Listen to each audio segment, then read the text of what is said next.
নমস্কার, কল্পনার ঘরকন্যা চ্যানেলে সকলকে স্বাগত জানাচ্ছি। আজকে রেসিপি বানিয়ে দেখাচ্ছি সাদা আলুর তরকারি। দেখে নিন কিভাবে বানাতে হয়। প্রথমে আমি 3টে মিডিয়াম সাইজের আলুকে ছোট ছোট কেটে নিয়েছি ডুমো করে, একটা টমেটোকেও ডুমো করে কেটেছি, 4-5টা নিয়ে নিয়েছি কাঁচা লঙ্কা, একটু মাঝখান থেকে চিড়ে নিয়েছি। এবার কড়া বসিয়ে কড়া গরম করে নিয়ে দিয়ে দিয়েছি 2 টেবিল চামচ সরষের তেল। তেলটা ভালো করে গরম হয়ে যাবার পর দিয়ে দেব 1/2 চামচ 5 ফোড়ন আর একটা শুকনো লঙ্কাকে ফাটিয়ে আমি কড়ার মধ্যে দিয়ে দিয়েছি। কিছুক্ষণ এটা নাড়াচাড়া করে ভেজে নেব, যতক্ষণ সুন্দর একটা গন্ধ বের হয় ততক্ষণ পর্যন্ত। দেখুন সুন্দর করে 5 ফোড়নটা ভাজা হয়ে গেছে। এবার দিয়ে দিচ্ছি কেটে রাখা টমেটো আর তার সঙ্গে দিয়ে দেব কেটে রাখা আলুটাও। এখানে হলুদ লঙ্কার কোনো ব্যবহার করব না।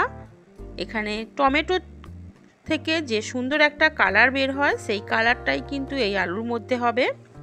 ভালো করে আলু আর টমেটোকে খুব সুন্দর করে এখানে নাড়াচাড়া করে ভেজে নিতে হবে মিডিয়াম আঁচে। অবশ্যই কিন্তু আলুটাকে ভালো করে ভেজে নিতে হবে। এবার দিয়ে দিলাম পরিমাণ মতো লবণ আর দিয়ে দিচ্ছি চিড়ে রাখা কাঁচা লঙ্কা। এবার সব কিছুকে আবারও একটু নাড়াচাড়া করে ভেজে নিচ্ছি। এই রেসিপিটা আমাদের নিরামিষ দিনে লুচি পরোটার সঙ্গে কিন্তু বাড়িতে প্রত্যেক বাড়িতেই কিন্তু এটা হয়ে থাকে। খেতে কিন্তু খুব সুন্দর হয়, বাড়ির প্রত্যেকেই খুবই পছন্দ করে। এবার আমি দিয়ে দিচ্ছি 2 কাপ পরিমাণ জল।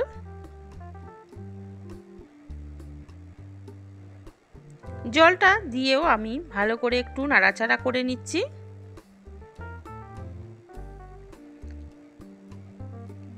এবার আমি ঢাকা দিয়ে সিদ্ধ করে নেব একদম লো আঁচে। 7 থেকে 8 মিনিট একেবারে লো আঁচে আমি সিদ্ধ করে নেব। 7-8 মিনিট হয়ে গেছে, ঢাকাটা তুলে নিয়েছি। দেখুন ঝোলটা অনেকটা কমে গেছে এবং আলুটা খুব সুন্দর করে সিদ্ধ হয়ে গেছে। ভালো করে একটু নাড়াচাড়া করে মিশিয়ে নিচ্ছি।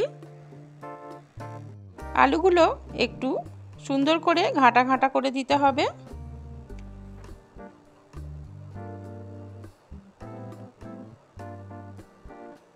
খুবই সহজ একটা রেসিপি, লুচি পরোটা রুটির সঙ্গে এটা খেতে খুব সুন্দর হয়। সবাই অবশ্যই একবার বানিয়ে দেখতে পারেন। দেখুন তরকারিটা আমি আলুগুলো কয়েকটা ঘেঁটে ঘেঁটে দিচ্ছি, এতে করে ঝোলটা অনেকটা ঘন হয়ে যাবে এবং তরকারিটা খেতেও খুবই ভালো হবে। এবার আমি ওপর থেকে সামান্য পরিমাণে দিয়ে দিচ্ছি কসুরি মেথি। 1/2 চামচ কসুরি মেথি আমি এখানে নিয়েছি, হাতের সাহায্যে একটু গুঁড়ো করে নিয়ে উপর থেকে ছড়িয়ে দিচ্ছি। দেবার পর ভালো করে একটু মিশিয়ে নেব। এই কসুরি মেথি দেওয়ার কারণে তরকারির স্বাদটা কিন্তু অনেক গুণ বেড়ে যায়। আমি 1 মিনিটের জন্য ঢাকা দিয়ে রেখে দেব। 1-1.5 মিনিট পর ঢাকাটা তুলে নিয়েছি। দেখুন আমাদের কসুরি মেথিটা তরকারির মধ্যে, যে কসুরি মেথির ফ্লেভার সবটা কিন্তু তরকারির সঙ্গে মিশে গেছে। এবার আমি গ্যাস বন্ধ করে দেব, দিয়ে আপনাদেরকে নাবিয়ে দেখাবো তরকারিটা আমি এবার নাবিয়ে দেখাচ্ছি। দেখুন কত সুন্দর দেখতে হয়েছে আমার সাদা আলুর তরকারি রেসিপিটা। অবশ্যই আপনারা বাড়িতে একবার বানিয়ে দেখবেন, লুচি পরোটার সঙ্গে কিন্তু এটা খেতে খুবই ভালো লাগবে।